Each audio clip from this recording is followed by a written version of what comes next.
Hi, Joe and Barry. Hello. Hi, Brian. Hi, Victoria. Hi, Sue. Hi, Geraldine. Right. There we go. I make it 8 o'clock. So let's make a start. Good evening, everybody. Welcome to this month's conversation with the author Adam Weymouth, author of the fabulous Kings of the Yukon. You've probably all. I'm just put myself brief. You've probably all heard my little story about this, as to how it came to feature. So it was recommended to me by someone on Instagram who said, I don't know if you take book recommendations, but I really recommend this. So I picked it up. I paid for it. I never normally pay for books. I get books for free. A lot of publishers send me books. So I actually paid for this with my own money. And I was entranced. So I spoke to Penguin and said, could I get a couple of 100 copies of this for our subscribers? And he said, no, we haven't got a couple of 100 copies. But I reached out to Adam anyway. And when it came time to do a reprint, he was kind enough to let me know. So for a long time, I didn't think I was going to be able to share this with you. But I'm so glad I have, because I think it's a fabulous story. And more than just a great story, I think it's very revealing of an awful lot of aspects of our lives and things that are happening, which is obviously what we're going to talk about. So let me find Adam. I'll add him into the chat. Hello, Adam. Good evening. Thank you for joining us. Tim, thank you for having me. It's our pleasure. So Adam is the Sunday Times Young Writer of the Year 2018 for this very book. So we'll talk a little bit about that. I think it's a fabulous book. Adam and I have chatted briefly beforehand. I think it's going to be a really enlightening conversation. So let's get straight into it, because we've got an awful lot to talk about. I always say that, but we have got an awful lot to talk about tonight. If you want to ask a question anytime we go through, just ask a question in the chat, or raise your hand or join in. If you've got one of those fancy Q&A features, don't bother with that, because I'm never going to spot it. I'm frantically trying to ask questions, take some notes at the same time, watch the chat. So anything else is way beyond my mediocre talents. But please do chip in. I'm sure you've all got questions. If you want to ask them in advance, then throw them into the chat. So basically, we're going to talk a bit about, we're going to talk about Adam. We're going to talk about the trip, obviously, but then we're going to talk a bit about writing, because I think Adam's got some interesting takes on writing, obviously, as you would expect from an award-winning writer. And then we're going to talk about some of the big picture stuff that comes out in the book, and we'll get all that done by about 9 o'clock.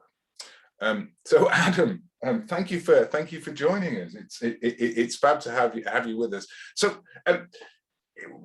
tell us a bit about your background. How did you get into the sphere of adventuring and writing? What were you doing as a young lad that led you into this? I mean, easy start. I was writing a lot, I guess, but I always thought I was going to. I always wanted to write fiction. That was always sort of the plan, and I was writing fiction from really young, from sort of 6 or 7. From 6 and then or I 7? kind of, yeah, I think so. I would say, probably. I always loved writing. Always thought I was going to be a writer, and then really drifted away from it. I think as the environmental stuff started to take more of center stage, so kind of through my 20s and studying human ecology I did, and getting more wrapped up in climate change activism and stuff like that, I almost felt like there was no time for the writing anymore, that climate change was kind of such a critical thing that even back then, sort of in my early 20s, we were being told that we had 100 months left to save the world. That deadline's passed several times over since then, but there didn't seem time to be sitting around writing, really. And that kind of got to a point, I think, burnout is a term that's sort of thrown around quite a lot, but I got quite disillusioned with the sort of climate change work that I was doing, and I decided to spend a year walking from England to Istanbul. I don't know, as a bit of a rethink. and wrote a couple of short pieces along the way and managed to get them published for sort of 50 quid here and there in small magazines, and suddenly thought I could maybe make a living from doing something that I wanted to be doing anyway, and then started to wonder about how I could bring the kind of environmental work that I was previously doing into the writing, which had always been a passion in the first place. So yeah, the two sort of fell side by side, really. So tell us a little bit more about the environment work and the climate activism then. What were you doing then? So I suppose it started as these things do, with a kind of awareness of climate change and going on the yearly marches in London that sort of coincided with the COP every December, and, you know, turning my phone charger off and all that stuff. And then it was mostly moving to Glasgow, actually, and then meeting people that were kind of really involved in the direct action side of climate change protest. I got involved with Plain Stupid Scotland, that were a group that were campaigning to stop airport expansion. Found myself locked to the roofs of the House of Holyrood, the Scottish Parliament, a few months later. And then moved to London and got quite wrapped up in the world of the climate camps, and yeah, so everyone that I knew really seemed to be in those kind of activist circles for quite a long time. Yeah, you know, a really exciting world, and a lot that I really admire. You know, there's the Extinction Rebellion protests happening again in London this week, and yeah, I think it's a really important part of the picture. It ended up taking a huge amount of my time. I ended up being on bail for more than a year, with a lot of trips to Nottingham and police interviews and not being able to go anywhere. And, you know, me and a lot of other people in my situation, it just felt like a massive drain on their resources. And I suppose in the long run, I came to see that I felt that the writing was maybe a better way for me to approach the issues that I was interested in, which is not at all to knock direct action. And I know some brilliant activists that are doing amazing work, but for me, writing seemed to be, I don't know, a sustainable way for me to do it. And was that? I think that's right. You know, we're all facing such testing times. I think we've all got to reflect on what talents and abilities we've got to bring to contribute, because they are times that demand us all to contribute. But that doesn't mean that we all need to do the same thing. So did you come to that conclusion whilst you were on the road to Istanbul? Then was that walking it through and working it through, was that where you came to the conclusion that writing was going to be a good way that you could make your contribution? Yeah, I suppose there was a few things that happened, really. Partly it was doing the walk, you know, and part of the process of the walking was that I would sit down. It was quite important to me to, you know, to do the walk by myself, to really go through that. But a big part of that walk was sitting down for a couple of hours every night to write myself. There wasn't really any intention to write a book out of that or anything like that, but I really wanted to, yeah, write in quite a big way. And then publishing a couple of articles about the walk was really exciting, you know. And as I said, it was really not enough money to, you know, to justify a sort of 8-month trip, but it was very exciting to write those initial pieces. And then I suppose the other side of the walk that kind of maybe, yeah, led me. The original idea of the walk had been to walk to Jerusalem. I ended up having to stop in Istanbul because I had to come back for a climate change trial, which is what I was saying, that I'd been on bail for a year and hadn't know. Eventually, I just decided to set off on the trip because it had gone on for so long, and I've been planning this walk for so long that I just kind of wanted to get away. So I ended up stopping in Istanbul and coming back for the trial, which was a month. You know, the sort of complete opposite of a year of freedom, of being told to sit in a box and for a month, and when to stand up and when to sit down, and yeah, and I mean, the court case is a sort of very long story in itself, but to me it really felt like we weren't getting the message through. We all unanimously got found guilty, although we later got off on appeal, but it was a jury trial. We unanimously got found guilty, we made an amazing case. We had some fantastic expert witnesses. We had James Hansen come across from America. We had Caroline Lucas, the leader of the Green Party, represent us. We made an amazing case, and the jury still found us guilty. And I just wondered if we weren't telling stories in the right way to try and get across to people the gravity of the situation. So that was the other part that I felt, at least for me, that maybe writing was a better way to try and communicate with people. Wow. What a powerful reflection. So what was the charge? What was the action that led to you being in court? It was, well, we never did anything actually. It was conspiracy. It was conspiracy to shut down Ratcliffe-on-Soar, which is a big coal-fired power station outside of Nottingham. And the case ended up getting very famous because it involved the undercover police officer Mark Kennedy, alias Mark Stone, who was one of the original 114 of us that got arrested. And eventually why we got off on appeal, because the convictions were unsafe because of this undisclosed police officer that hadn't been disclosed by the Met and so forth. But so yeah, so the proposed action, the conspiracy, was to shut down Ratcliffe-on-Soar power station for a week. Wow, what a backstory. So have you never been tempted to write about that story, or to write a book about that? I don't know if it's really my story to tell. It was. There are other people that have written about similar actions. You know, the King's North Six, the Greenpeace Six. There's been quite a lot written about that, and there's been great, people that are sort of much more involved in the UK climate activism world than I was. There's a great film called Just Do It, directed by Emily James, that sort of tells a year in the life of 6 climate activists in the UK. So there's been a lot out there, and it's that world kind of, for various reasons, it was around the time post the financial crash. It was around sort of the incredibly dispiriting Copenhagen conference. A lot of people got tied up in this trial and similar ones. The UK climate activism really fell off a cliff for quite a long time, almost 10 years really. And it's kind of come around again with what Extinction and Rebellion have been up to in the last couple of years. So it almost feels quite historical now. I think there's a different set of people and kind of a different message now as well, really, I think. Wow. So studying ecology, did you say it was human ecology? Human ecology, yeah. That's an interesting title in itself.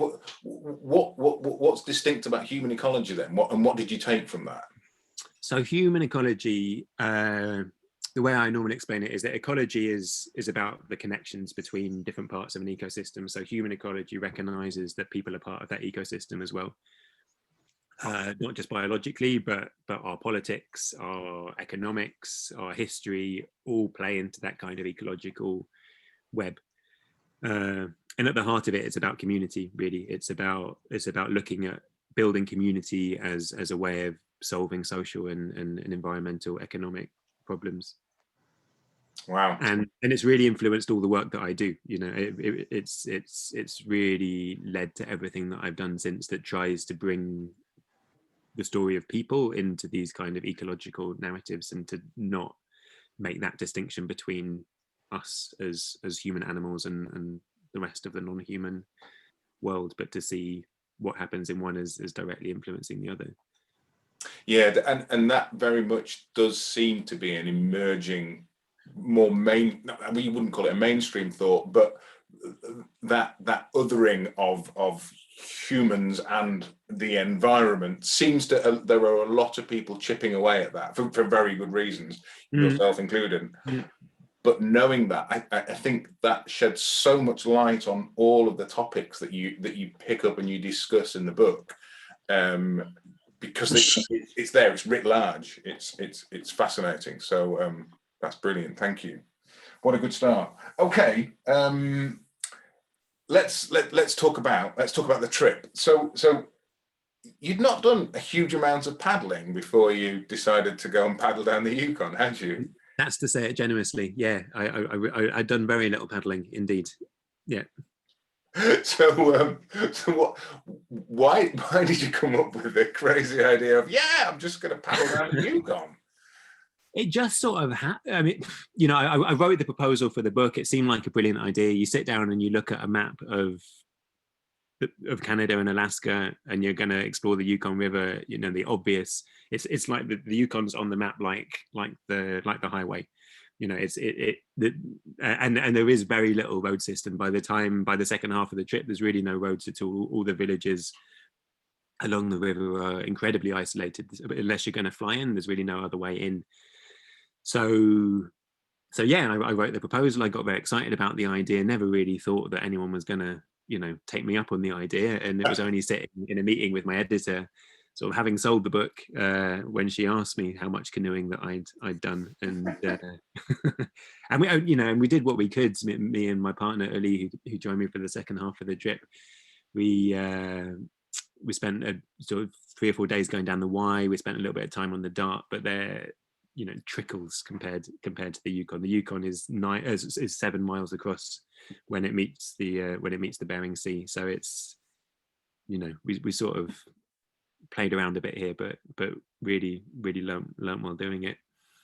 So what was the moment when you went, oh crap, I'm doing this? They happen quite consistently, actually. There wasn't the one. I read it. I forget the name of the book now, but there was a guy that did a similar journey in the 80s. Although he did it with a canoe with an outboard motor, and I read that book before I left. I sat in the British Library and read that book. I wish I could remember the name now, but it kind of terrified me. You know. Yes, exactly. That's the thing. You because I paddle a bit. And I've had lots of incidents where I've tipped it over and got pinned and all sorts of stuff on the piddlingest little rivers. And that's a piddling little river where if the worst comes to the worst, you get out, you're a bit bedraggled, and you walk for a couple of hours and you're going to be fine. But that was never an option. I mean, it's so committing from writing a pitch to an editor. You must have kind of got you're sort of sucked in, aren't you? And you reach that, you pass that point of no return, and you can't get back out in lots of different senses. Yeah, and partly, where would you go if you got out? You know, and until you get to the end and sort of reach an airport. You know, and it's not the most technical river by virtue of being 2 or 3 miles wide. There's very little to bump into. You know, there's far better technical. I wouldn't call myself a particularly proficient canoeist even. You know, there's people that are much better at handling rapids and that have been through. There's quite a lot of rapids at the very beginning of the route that we chose. But beyond that, it's, you know, it was mostly common sense, I would say. It was you know, the main danger of the river is that it's so wide that a little bit of wind on one side causes big waves on the other side. So we'd spend quite a lot of time trying to,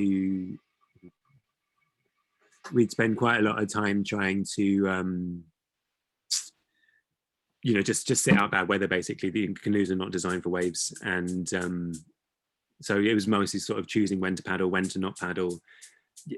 The sort of wilderness camping that you try and be quite careful with anyway. Wow. You're so modest about this, and you've thrown yourself really in at the deep end. So I guess you must have had some really good help and advice as you were kind of coming to terms with this. I mean, you mentioned the book that you read. Was there any other great resources that you leaned on as you were planning the trip? Yeah, Hector McKenzie. I probably wouldn't be here today if it wasn't for Hector McKenzie, who I write about. He joined me for the first part of the trip, really because I was trying for a long time to work out whether to take a kayak or a canoe, and through a friend of a friend, through Sarah Ooten actually, who's a woman that rode across the oceans and cycled across the continents, did a self-propelled trip around the world, and she passed through Hector's place, who lives in Whitehorse near the top of the Yukon. she gave me his contact. I sent an email to Hector, and he wrote back with his advice, but his advice was basically, you haven't got a clue what you're doing, and would you like me to come with you for the start, because I really think you need someone to come with you. So he's Scottish, but he moved to Canada kind of in the 60s when he was a young man, and he's guided, paddled, climbed all over the world his whole life. He's in his 70s now. He's mostly retired, and I think mostly just sort of comes back into action to help people like myself who need a bit of help. But he was wonderful. He had such good stories about the river. He knows the birds, he knows the plants, he knows the animal. It was like being with a guide, but also a wonderful friend. And so he came with me for the first few weeks of the trip and really set me up for then a section that I did by myself, and then Uli came to join me for the second half of the trip. Wow, that's the sort of advice we all need, isn't it? You Absolutely. don't really know what you're doing. So glad to have come across him. Yeah, and we're still in touch, and he's become a really good friend. And he's still sort of spends his whole life skiing and paddling, and great guy. Wow, that's not a bad life, is it really? And then so you'd done some big adventures before, so you had sort of a mental store of the resilience, but did you expect it to be such a sort of epic experience, or do you think you went into it a bit, this will be fine? No, I think I expected it to be pretty challenging. I prepared a lot in terms of gear and training, and we had the most comprehensive first aid kit you can imagine. That we needed sort of 2 plasters out for a blister. But it's definitely not something to be undertaken lightly, and there are tragic stories every year on the Yukon, mostly through people not wearing life jackets, but a lot of the native people are out there sort of living on the river, fishing. It's very much their home, and people die on it every year. It's definitely not a river to be trifled with, and I was definitely aware of that setting out, that it was quite an undertaking. I didn't feel like I was doing something foolhardy, because I'm not really like that. I've never had that sort of adventurous spirit. It felt within the realms of the possible, I suppose. But it definitely felt like a challenge, and it really was a challenge. Absolutely, I can see that. So I mean, you mentioned about traveling a bit with Hector there, and then you did a spell on your own, and then Uli joined you. How different was it paddling on your own? Did you enjoy that experience? I did really enjoy it. The walk to Istanbul had been by myself, and other sort of big trips that I'd done in the past have been by myself. So I've always been very comfortable in my own company. I think I've always enjoyed, like I said, I sort of used those notebooks when I was walking to Istanbul to kind of keep me company, I suppose. And I write in the book that it almost came as a surprise at times to remember quite how alone I was, because a lot of we have images of Alaska and what it's like, 40 below and everything else, but the summers are absolutely beautiful. It's kind of 23 hours of daylight. When the weather's good, it's amazing, not too hot, but beautiful blue skies, huge skies.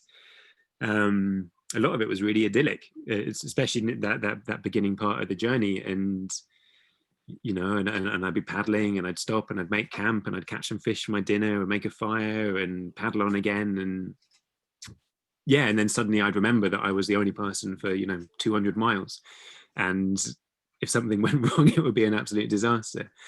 But a lot of the time, it was just a very lovely experience.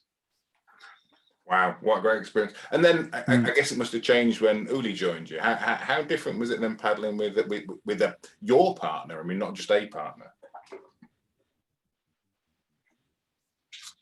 It was really different. So Uli's from right up in the north of Sweden, right on the Arctic Circle. So in some ways, it was an environment that she was way more comfortable with than I was.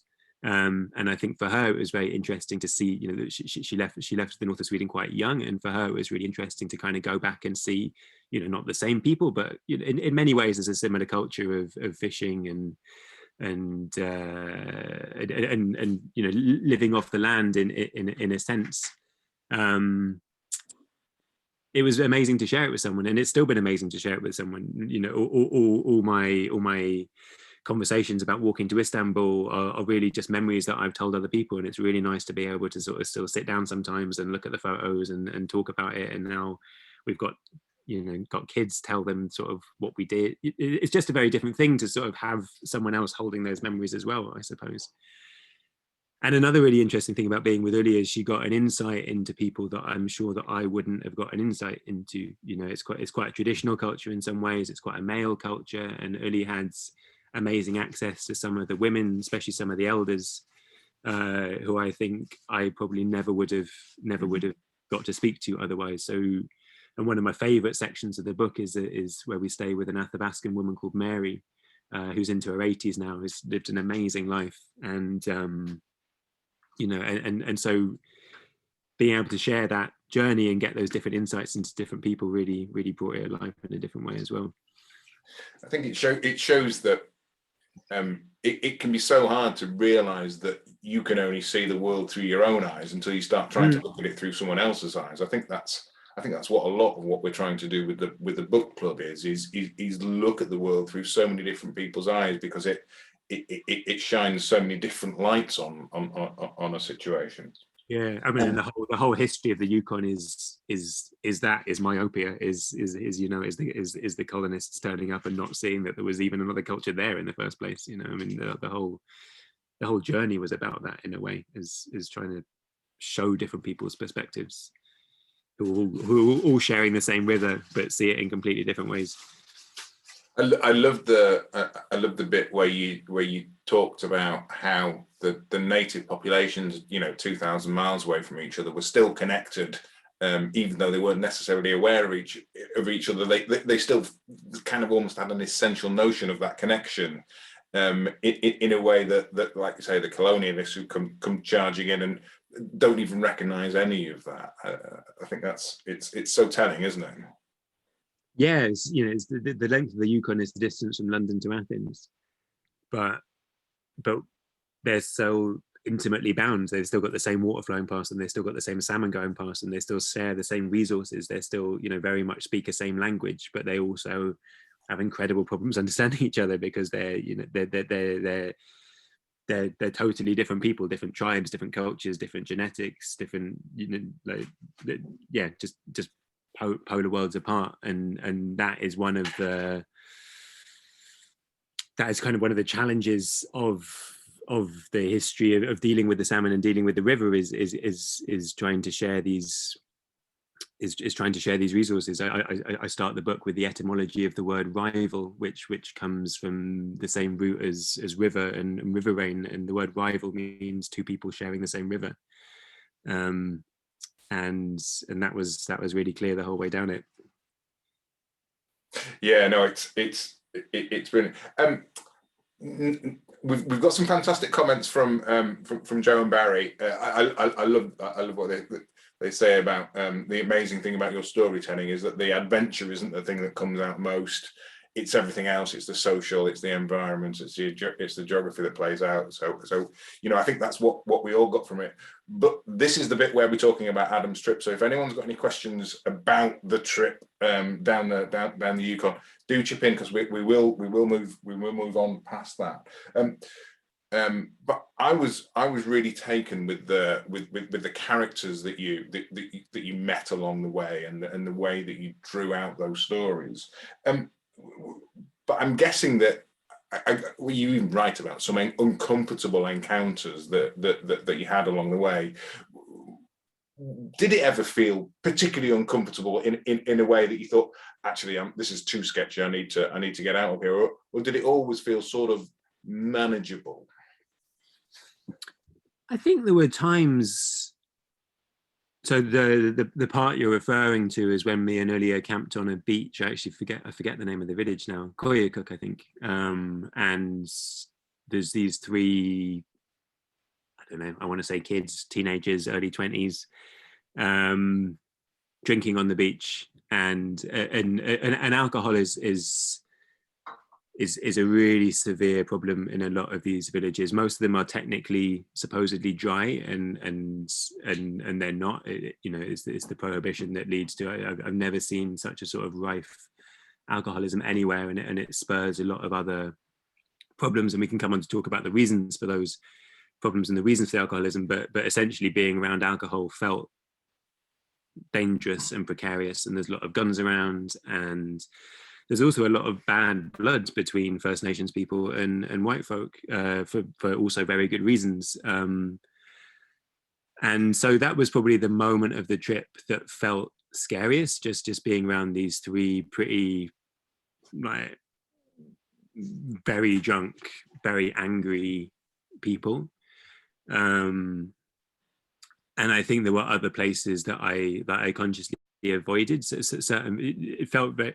I'd almost learned this because I went to Alaska previously before this trip as a journalist writing about oil mostly, and I'd had some very uncomfortable experiences in villages, and from that I'd learned that it was very important to have connections arriving in these places, because to arrive in these places without any connection, there's still very much a sense of a stranger there, really. You'll be turning up in a village and there's no other villages for 100 miles, and you turn up somewhere, you really stand out as a stranger in quite a sort of, mythical sense of the word stranger, and everything that brings with it, the threat of that and the distrust, and as soon as I felt like I had a connection there, and those connections sort of built along the trip as well, which was part of the reason to do it as this kind of overland canoe trip, was that people would, you would meet someone in one village, and I'd learned this on my walk to Istanbul as well. You'd meet someone in one village and they're like, oh, well, you have to go and stay with my cousin 20 miles down the road, they'd love to see you, and they call ahead, and then the cousin's really excited to see you, and those connections built as they went down, and it's sort of legitimized as being there. But yeah, there were definitely times when, and fair enough, like, why would I expect hospital? These people have been screwed over by white people turning up in their villages for the last 100 years, time and time again, from the gold rush onwards, and I understand people's sort of anger and reticence. Absolutely.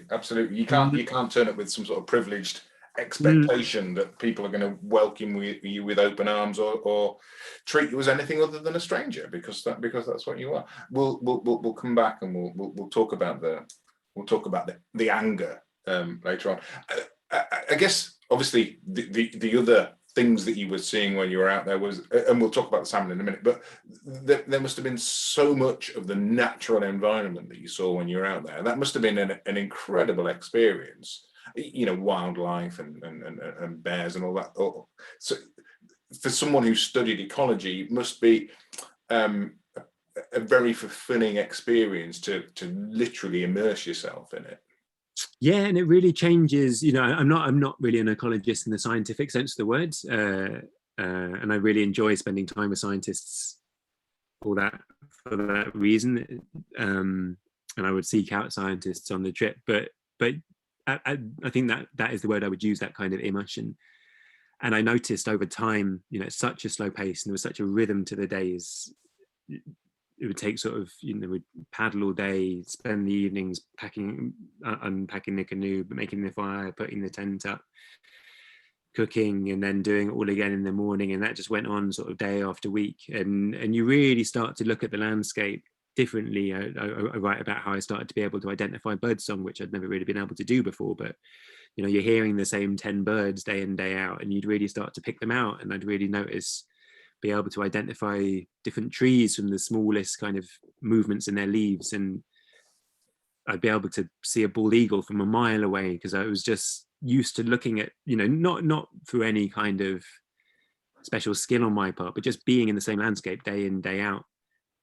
And at times it's not the most beautiful of landscapes. That you'd meet people that sort of travel around Alaska, and people don't really go to the Yukon. It hasn't got some of the Canadian section is kind of typically exquisitely beautiful, but as you move into Alaska, there's not the big mountains, there's not the kind of huge glaciers, and it's, a lot of it's quite flat. We'd see the same view for 20 miles, and then you turn a bend, and then you get the next view for the next 20 miles. And but it was just a feeling of being out in that, you know, knowing that there's no roads around, knowing that, you know, and yeah, and to see a mammal was really exciting. You know, there's not crowds of bears or anything, but you know, you'd see a moose one day, or a lynx or a wolverine, you know, they're really exciting animals, and that might happen once a week or something, and it would be such a thrill. And you almost felt that you were as much of a thrill for the animal as it was for you. You know, you both kind of stumbled across each other, not really expecting it. It was the hugeness of it that, you know, I always try and stay away from the word wilderness, because I think that's quite a reductive word in a sense. You know, for the people that live there, it's not a wilderness at all. And if it's very much their hunting grounds and their lived landscape and the places they forage and stuff, but it felt wild in the sense of being very sparsely populated, and just, yeah, and does something to you, I think, being out in something like that for a long time. It's interesting you talked about the rhythm of your days and paddling and stuff like that, and it's often when we talk to authors and adventurers, it's often that rhythmic aspect that and the change in the pace that comes out. We'll come back to that. We've got a couple of questions from everyone watching. Marianne was asking, who stands out as a memorable character, and do you keep in touch with any of the folks you met? I mean, obviously you mentioned Hector. And Mary, that I mentioned before, who I've sent a Christmas card to each year, but she doesn't write back. But you know, that's okay. I'm not expecting her to. These people are quite hard to stay in touch with. You know, it's there's not that much by way of. I mean, it's probably changed. I didn't actually have a smartphone at the time. I'm sure if I'd been better connected, I would be better at staying in touch with people. And then some of the yes, so Mary that I mentioned briefly earlier, who's just had the most, who sort of seemed like she'd had a life that spanned the whole of the Yukon. Really, Mary was into her 80s. She grew up having a completely traditional lifestyle for Athabascan. They were semi-nomadic. They lived in a skin tent. They hunted muskrat for a bit of money. At age 12, I believe, she was taken away from her parents by Catholic nuns who took her to a boarding school to try and educate her in the sense of the word that meant basically eradicate her entire culture and take her away from her parents. She was then married off. She had 12 children. She's lost count of the number of grandchildren she has, you know, but she now keeps up with them on her iPhone. It's just you know, a century of total change on the river. And we met her in her fish camp, which is where she goes every year to sort of catch the few salmon that she's still permitted to catch, and was just the most welcoming, hospitable, fun-loving character. And both myself and Lily just felt such a sort of warm connection to her. Yeah, a very hard life, but a real sort of joy as well. Yeah.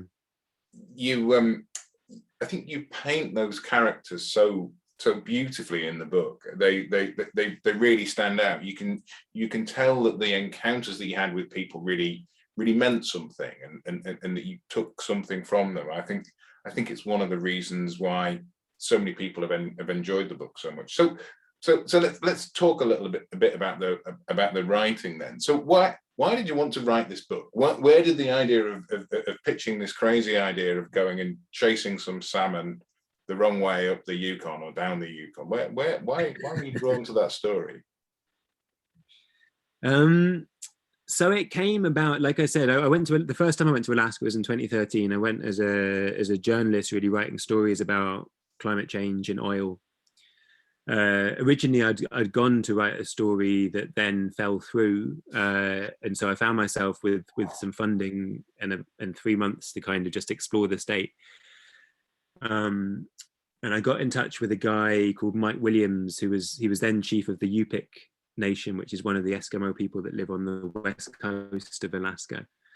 And I'd heard about Mike because he'd been all over the world talking at UN conferences and similar things about the climatic changes that his people were going through, how his villages were falling away into the sea as the permafrost was melting. Newtok is the really famous example that's been dubbed America's first climate refugees. And so Mike invited me out to visit him. He lives right out on the west coast, on the Yukon Delta. And he lives in a tiny little village, and all the flights to get to his village go through this hub town called Bethel. And he said to me that if I was in Bethel, I might as well go and see this court case that was happening at the time. And the court case was these 23 Yupik fishermen who were on trial for catching king salmon when the Alaska Department of Fish and Game had put a ban on catching king salmon. And they put the ban on because the king salmon numbers had absolutely crashed. They were about 10% of what they were meant to be historically. And the Yupik were defending themselves, going out and catching them, because they were saying that catching these salmon was part of their traditional practice, almost their kind of spiritual heritage. They were defending themselves on the First Amendment, the right to practice their religion. And that to me was so interesting, that these two totally different ways of looking at the world, these two totally different ways of understanding what was happening to the environment, were getting forced up against each other. And the thing that Mike said to me that really stuck with me, he said, Gandhi had his salt and we have our salmon. And the salmon had become this sort of symbol of indigenous resistance. And as I travel around Alaska, I see that everyone wanted to talk about salmon. Everyone, you ask people about salmon, not only would they then feed you salmon, which was fantastic, but they'd talk, what did they hope for their children? Why did they choose to live where they did? What was it like to be indigenous in a capitalist world? All these questions that really interested me. And so I wrote a piece for The Atlantic that did really well about this trial. And then I followed the story. In the next 2 years, there was a fishing ban on catching the salmon along the entire length of the Yukon River. So not just in this village that had been affected when I saw the trial, but the whole 2,000 miles of the Yukon River. So Alaska and Canada, indigenous fishing, commercial fishing, sport fishing, everything, which was completely unprecedented. And I felt that there was this much bigger story to be told, that I could use the salmon, which I'd never thought. I don't fish. I'd never really given salmon a second glance. I never thought about where the salmon that I pick up in the supermarket comes from. Originally the salmon was this kind of sort of almost a device to explore these different attitudes to the environment, basically. And then later on, I also got obsessed by the species of salmon as well, and have since just fallen in love with what an amazing creature they are. So that was how it came. Wow. Really. So I'm looking at the clock. I need to ask Adam, do you need to finish at 9 o'clock? Because I've got a feeling this could go on. No, I'm pretty good. I'm pretty good.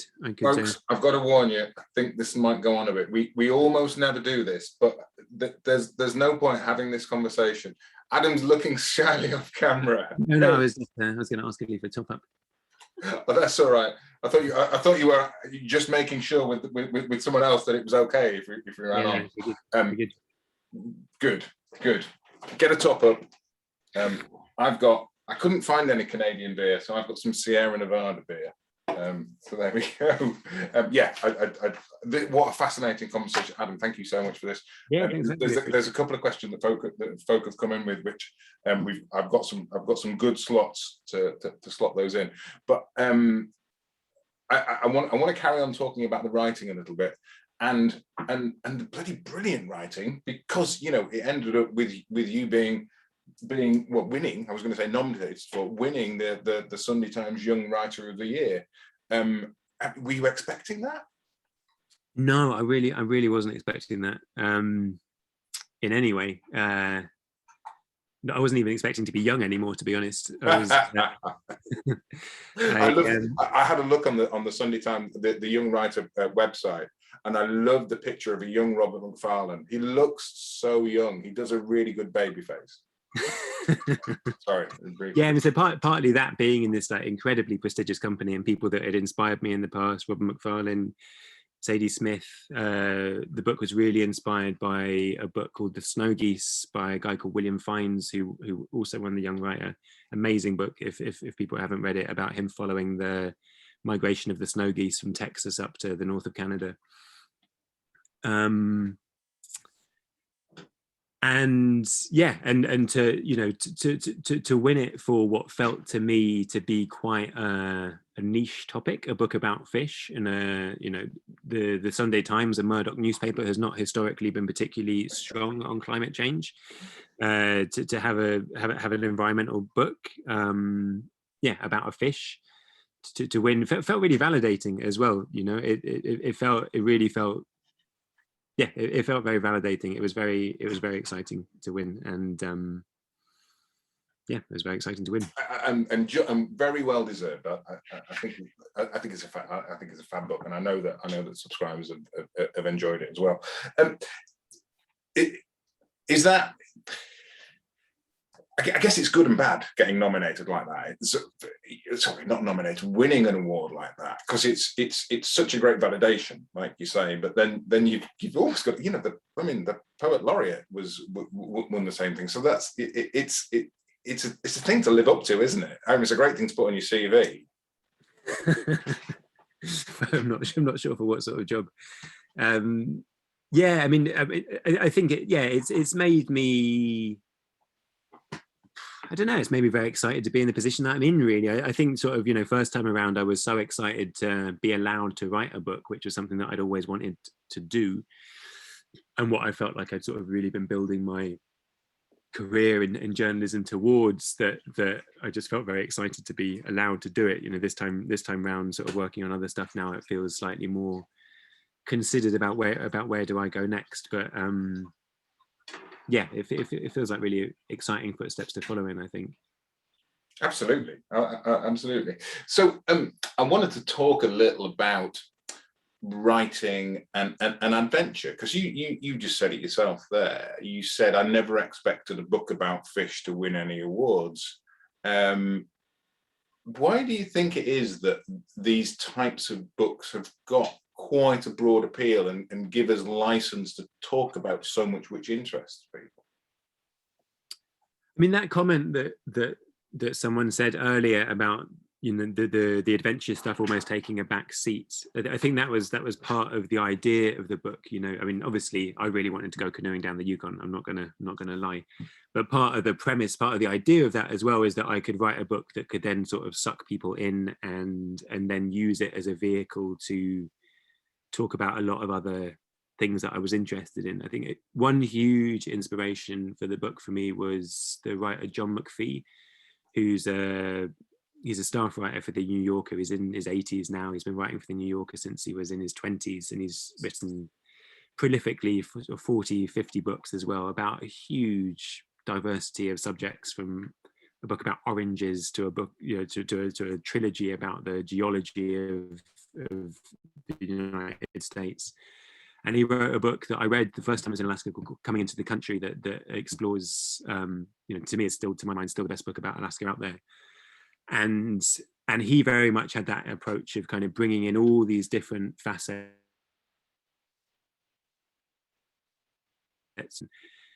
politics, to tell this broad story. And I think travel writing,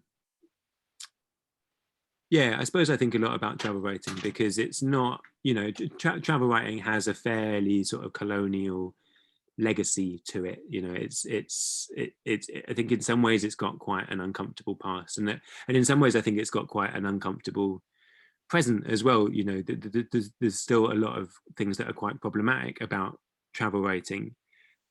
And I think travel writing in some ways feels quite old-fashioned, and it's sort of been superseded by nature writing in a way. A lot of people talk about nature writing now instead. I think they're almost similar things, which is sort of creating a reason for a journey in order to explore a deeper idea, and maybe in the past it was to kind of go and explore a certain culture, and now it's to follow a salmon or follow a goose or follow a wind, or or whatever it might be. But the premise, I think, is the same, which is to kind of try and unpick a place through a journey.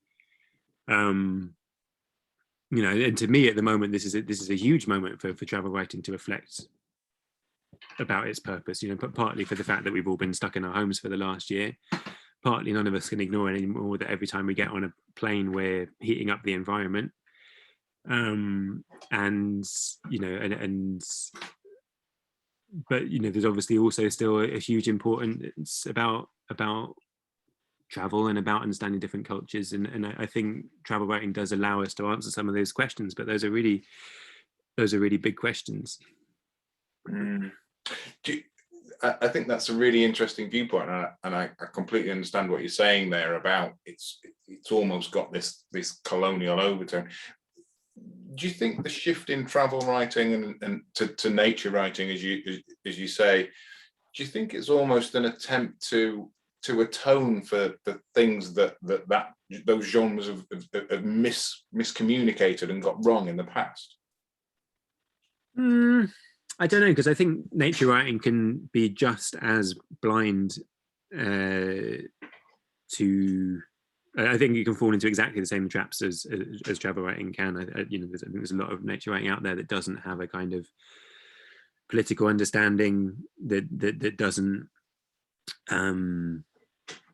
that kind of takes stories without giving back, that doesn't recognize the writer's own position. I think it can fall into exactly the same traps. I think there's really good and bad nature writing and travel writing.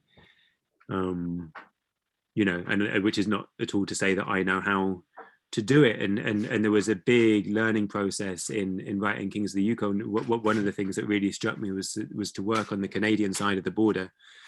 First Nations have more autonomy in Canada to manage their own villages, and one of the things about working in Canada is that I would have to contact every First Nation village before I got there, talk to the elders about what I wanted to do, write a lot of paperwork, tell them the stories that I wanted to get, tell them how I was going to use those stories, tell them how I was then going to give back to the community in return for getting those stories. It was a huge palaver and an incredibly difficult way to work, and what an amazing thing to do. These people have had their stories taken off them for profit by other people for ever since the first white person turned up there, and I was forced to think about that in Canada. I think we all need to be thinking about whose stories we're taking and how we're giving back, and I don't at all think the Kings of Yukon does it perfectly, and I think next time around I would do it better. But to me, those are the sorts of things we need to be thinking about in travel writing, is who's it serving, really. We can talk about raising awareness and stuff, but it's quite a pithy term, like who these things actually helping. Wow, what a fascinating insight. And I think it's a thought process like that leads the writing to be so good, is not being willing to present stuff without really working through why you would present it and where you're presenting it from. I'm amused that Joe and Barry, Feast and Fables, have said in the comments they're lovely echoes of the David Gange and the Frayed Atlantic Edge. Took it out, shouldn't they? Yeah. I was telling Adam about Frayed Atlantic Edge when we were chatting, because I thought exactly the same. There are so many echoes, not just because it's a bloke in a canoe paddling along. I think it's brilliant. So how did you go about doing the actual writing then? You obviously you had plenty of time to think about the experiences and to paint the pictures in your head of the people that you'd met. How did you go about writing it, both while you were out there and then when you actually wrote the book? So I mean, at the time, it's always really important to me to try and get it down as much sort of directly in the moment as possible. Turns out I never knew you can get waterproof notebooks. So I'd sit in the front of my canoe with my waterproof notebook and be sort of writing as we went. It was one of the things that will be internally grateful to Uli for, that Uli would do a lot of the camp work in the evening so that I could sit and write every evening, so I could really try and get that down every evening. And what were you trying to get down? What did you try and capture? Then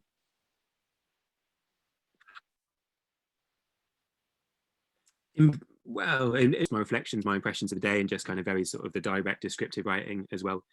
And then for everyone that I interviewed and spoke with, I'd be getting down as much information. I sort of writing when I spoke with them, but then kind of getting all that down in the evenings as well. Really just detail. I think, although the writing gets refined later on, I think a lot of the sort of best stuff is written, as close to a lot of the kind of really vivid impressions are it has an incredibly short half-life, and if you leave that even for a day before you start writing it down, the details that really make stuff start to vanish, I think. And then coming back and writing it, it was, in a sense, it kind of wrote itself in that there was a direct structure there. You know, there was a beginning and an end, and the river, you know, like suggests a story in a very pleasing way, and then there was the sort of parallel journey of the salmon that was starting to swim up the river as we started paddling down it. So as we got closer and closer to the salmon,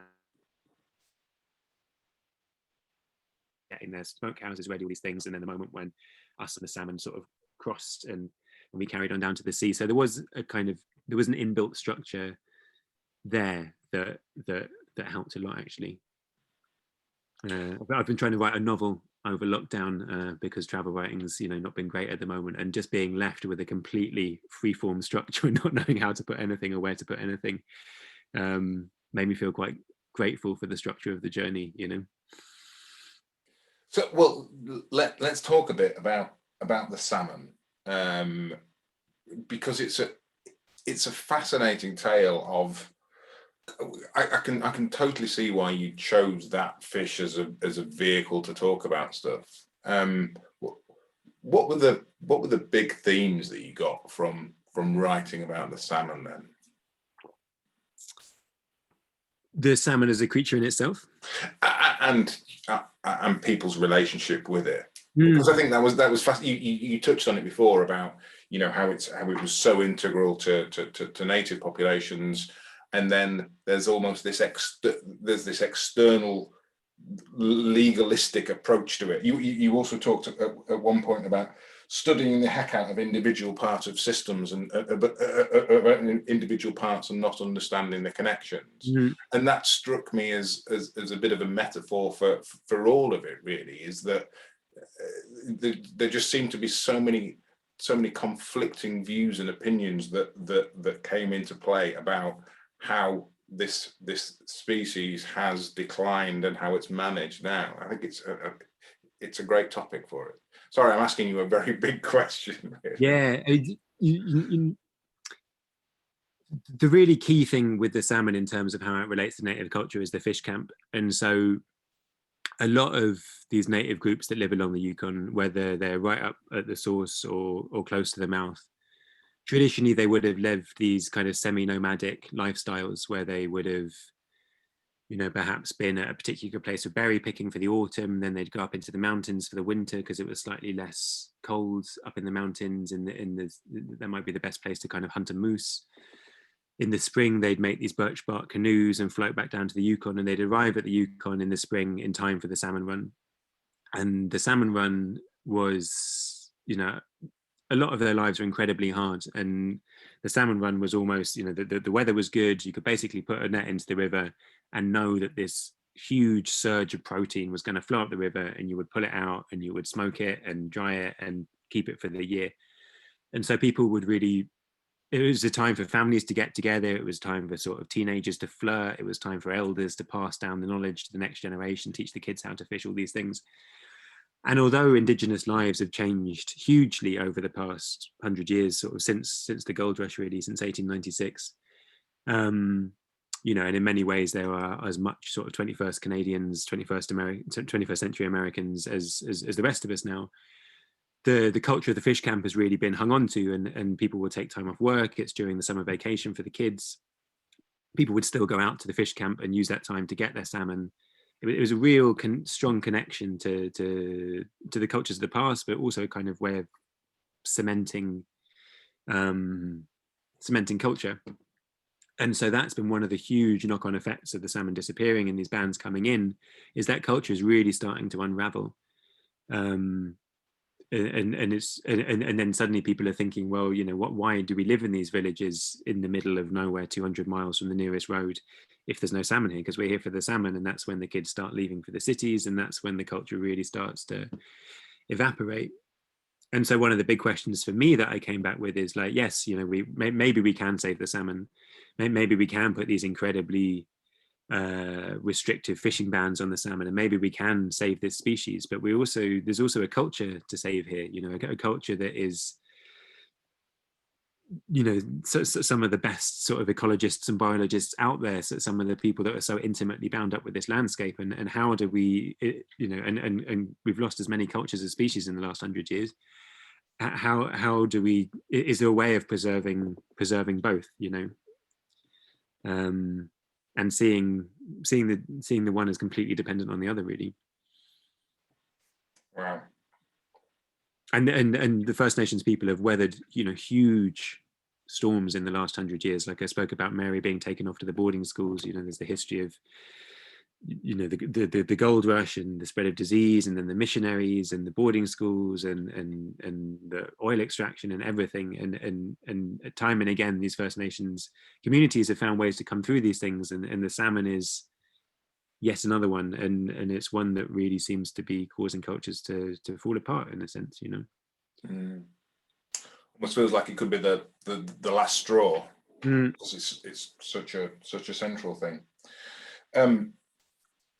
So you mentioned before about anger, and I think, reflecting on all that you've talked about there, I think it's very easy to see why people would be angry, particularly the native communities, but probably on both sides. Do you think that is why there's such rampant alcoholism and other social ills in the community? I mean,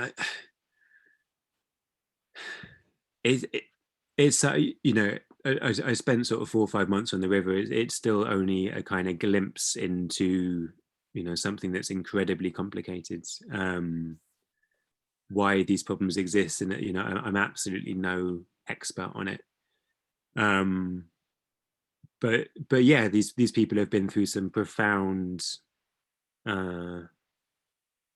traumas in their time. There were awful pandemics that wiped out sort of close to 2/3 of the population in the early 20th century. People would talk to me about the legacy of the boarding schools, and people having their 12-year-old children taken away from them, for the rest of their lives. I didn't have kids when I actually went there, and I find it, I didn't quite understand. And now having kids, like the upset of that, it's hard to fathom, really. And and then these people would come back to the communities and be completely, the ones that did come back would be completely lost. They would have lost their culture, they would have lost their language, and a lot of the time I think drinking was just a way of dealing with trauma, basically. And a trauma that's ongoing. You go to Dawson City and the gold rush is like all touristy, and you can go and see the fake can show and go and try your hand panning for gold. And the gold rush is this sort of part of a romantic American Canadian past. And 2 streets back, you've got these people that are still living the direct, it's 100 years ago, it's absolutely nothing, and then you've got people that are living the direct legacy of what that actually did to people that had lived there and for generations. And it continues. There's the sort of botched inquiry into missing and murdered Indigenous women and children at the moment by the Trudeau government. There's been very little by way of apology. The horrific news a couple of weeks ago about I forget how many 100 children found at buried at the boarding schools. It's the trauma is barely has barely begun to be uncovered. And then a lot of people just say that natives have a drinking problem. It's yeah. Yeah, it's. I suppose it's funny how often the books that we read come back to different aspects of colonialism, I was really struck as you were talking about the gold rush stuff there, about that's a cultural colonialism, isn't it? It's imposing a cultural narrative on a place that bears no resemblance to most of the population there, but the other people kind of lap it up, and that can be a benefit from. But in a strange sort of way, I think you're almost redressing the balance to some degree, in that you're using culture to almost level, not level things out, but make another case for that. And obviously using culture in a different way, but we underestimate the importance of culture, don't we? And how powerful it is. And I think again, that's one of the great things about this book, and many of the books that we read, is that they use culture to teach us something that we need to know, really. So, I think I want to say a thank you to, this isn't me wrapping up, but I want to say thank you for telling those stories and doing justice to that, and trying to bring some justice to it. I'm going to stop waffling. There's lots of, it's not all downside, is it? There's lots of brilliant stories out there and brilliant people, and I think, one of the other things that came through for me was the tremendous resilience of the people you met, both everyone you meet, because they're out there and they're on their own, and they've got to sort themselves out, haven't they? It's part of being there. You must have seen so many examples of that. Yeah, there's a real sort of libertarianism that runs through these places, in the indigenous cultures, and then also, there's white folk out there as well.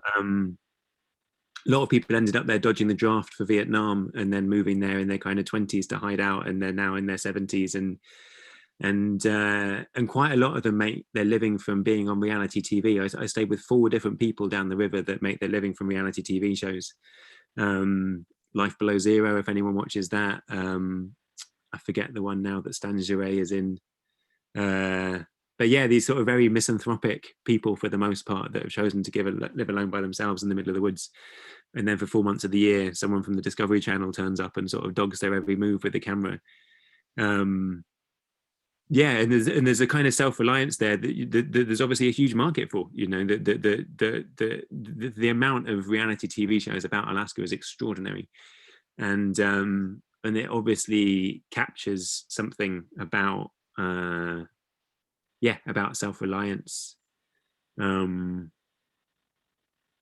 the scenes, it's not so much about self-reliance, it's also very much about community. It's not really so much people by themselves as people relying on their neighbors. And what some of these older guys are finding, at least some of the white older guys I would find, is they're saying that young people aren't moving there now, and these lives are kind of getting harder and lonelier as time goes on, because there's just not the same move to live out in these places as they used to be back in the 70s. Joan Barry picked up on one of the phrases that you used about the men and women, and that thing about the odds are good but the goods are odd. Yeah. And they were asking, do you get a sense that the macho culture is changing at all? No. No, no. The cities, Fairbanks, places like that are kind of, great sort of, liberal hotspots, but I think out on the river, men can still tell it like it is. Trump is very popular. There's a real sort of boy's own dream that no one's really interfering with, for the most part, at least within. I felt a real sort of machismo still, definitely.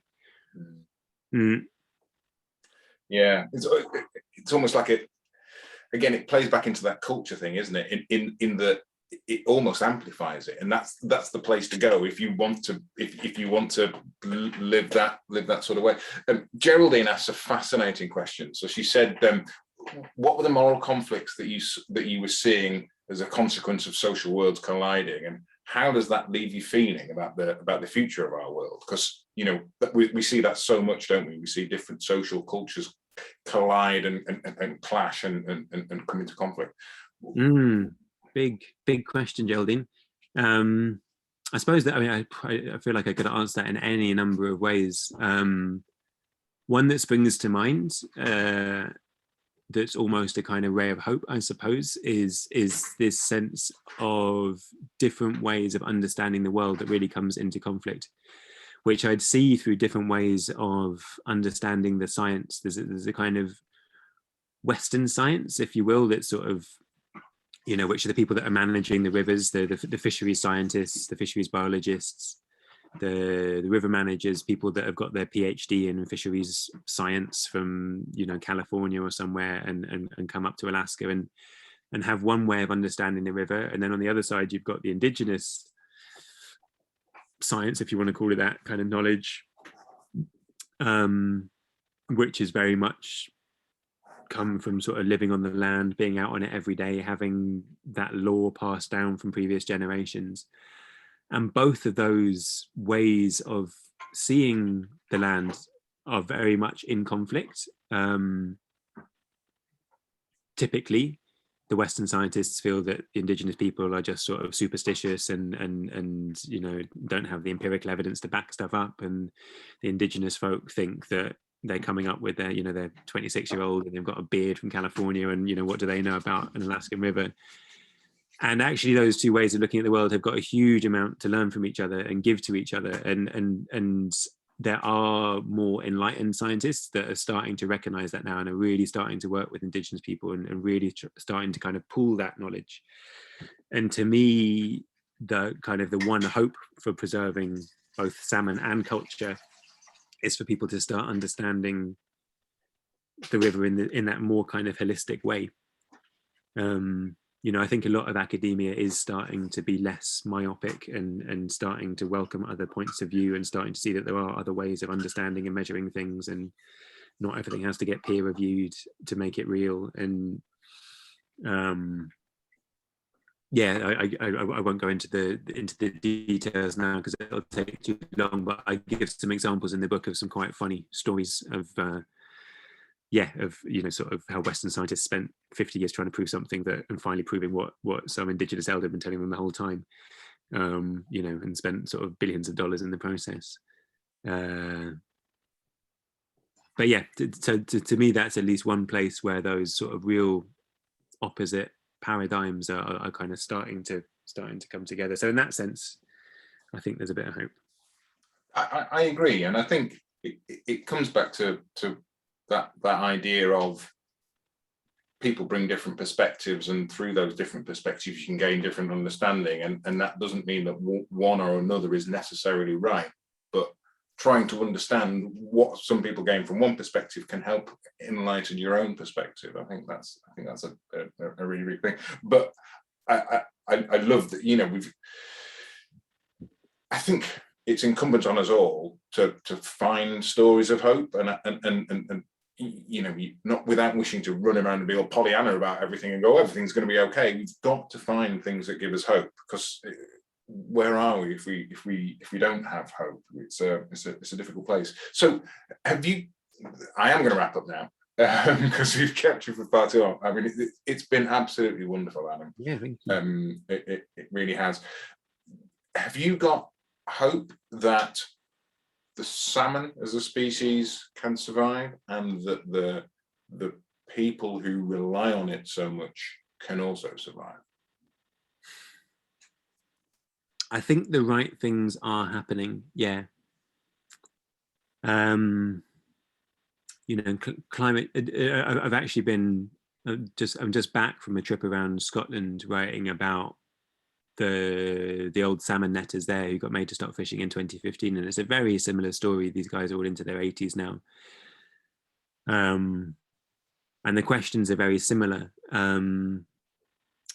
Partly there's the sort of vast elephant in the room, which is climate change, and whether salmon can survive climate change is, you know, sort of dependent on what we do about climate change. You know, salmon are a cold water species in a warming ocean, and that's not great.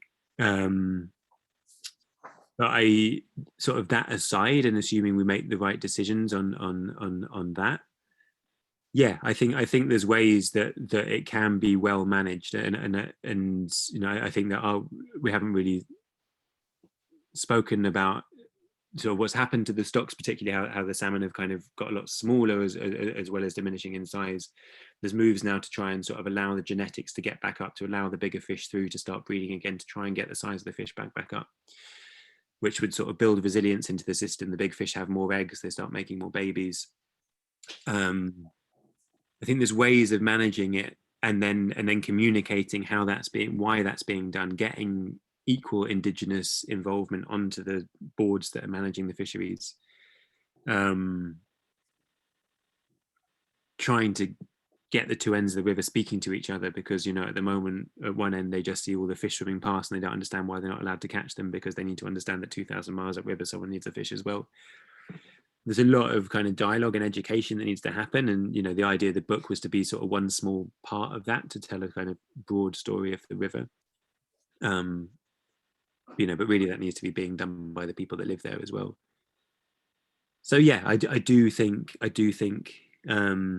I guess with all these things as well, isn't it? You know, like whenever you sort of have a discussion about climate change, like, yeah, you always finish as just like, yeah, you know, yeah, we could sort this out. You know, we sort of know what we need to do now. Like, we, you know, and if we all do what we need to do, then yeah, there's a really good chance. It's just, yeah, are we gonna?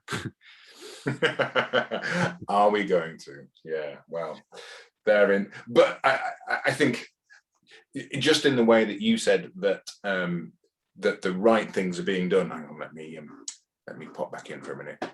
Just in the way that you said the right things are being done, I genuinely believe that the right stories are starting to be told now, and you're one of those people telling those stories. And there are so many voices sharing the voices and the stories of other people, and enlightening as to what's going on, what are the potential solutions, helping us understand what's gone wrong as well. I think it's so absolutely crucial to hear all this. So thank you for telling the story in a way that was super engaging, because yeah, some people aren't turned on by climate activism, and we need ways to reach everyone, because everyone needs to understand what's happening.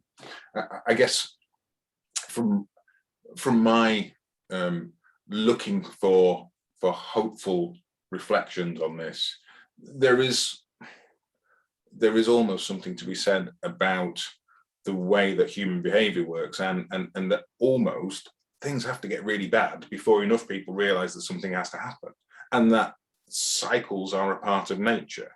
And so that's my hope, is that sometimes you need to get to the bottom before you can go back up again. So who knows? Anyway, enough about my pondering. It's not about me. It's all been about you, Adam. It's a brilliant book. I'm so pleased we're able to feature it. I'm so pleased that we've got a book with a paddle on the front of it, which is in our corporate colours as well. So so well done for your book designers. Yeah. But yeah, I mean, Adam, thank you for the book. Thank you for the conversation. It's been absolutely brilliant. I'm sorry we've run on an extra 15-20 minutes, but it was so worth it. I genuinely could have carried on all night, but we've got to call it to a halt at some point. Adam, it's been an absolute pleasure. I'm sure we will find ourselves talking again at some point in the future, and I very much look forward to that. But for now, thank you so much. Thank you for joining us. Thank you very much for having me. I just want to say one thing. I just saw James's last comment. Do you know of Sally Barnes out in West Cork doing the wild salmon out there? I do know Sally Barnes. She's an amazing woman. And if you ever want to eat wild salmon, don't buy farm salmon. Find the Woodcock Smokery in West Cork and get Sally's salmon, because it's the best salmon you can get. It's a great way of supporting wild salmon at the moment. There we go. That's a fabulous recommendation. Thank you, James. Thank you for your contributions. Thank you all for your contributions. You know, these talks wouldn't be the talks if it was just me waffling on with someone on my own. And weirdly, that was my reflection after I had the conversation with David Gange a good year ago, was that we needed to do this with all of you in the room so you can all contribute. So thank you so much for your contributions. Yeah, woodcock smokery, noted. Brilliant. Thank you, everybody. I will see you again in around about a month's time. We've got another fabulous author. I can never really tell you too much about it, but what can I say? There are some themes here which will continue. Let's leave it at that. Folks, it's been amazing. Thank you so much. If you want to pop your cameras on and give everyone a quick wave, bye-bye. Let's do that. Let's do the wave. Is everyone fed up with the wave? I'm not fed up with the wave. I don't do this very often. I'm sure some of you might be. Folks, it's been amazing. Thank you so much. I will catch you again in a month's time. See you all later.